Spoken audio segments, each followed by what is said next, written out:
Merci. Et la parole est à Pascal Popelin pour le groupe SRC. Oui, merci Madame la Présidente.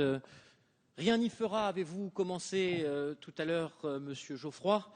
Et effectivement, à vous écouter au fil des différentes séances, nous nous apercevons que rien n'y fera pour l'UMP. L'indépendance de la justice, c'était non. La transparence de la vie publique, c'est donc non. Et la lutte contre la fraude fiscale et la grande délinquance économique et financière qui nous occupera au cours des prochaines semaines, ce sera encore non. Pour justifier votre opposition de fond à tout ce qui finalement essaie de contribuer à mettre en place une République exemplaire, vous multipliez les rideaux de fumée.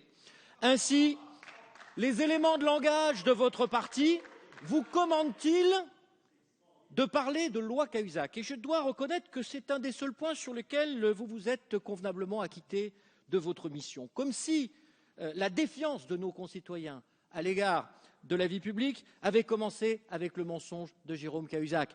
Comme s'il était le seul ancien dirigeant de notre pays mis en cause à ce jour. À qui voudrez-vous faire croire cela?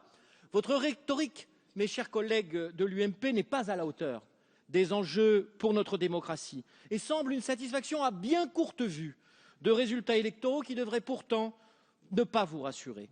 Ce qui me frappe aussi, c'est que durant les 30 minutes que vous avez employées, vous avez laborieusement critiqué, mais à aucun moment vous n'avez proposé. Eh bien, nous, dans ce texte, nous proposons des règles, par exemple, pour définir enfin dans le droit français ce qu'est le conflit d'intérêts.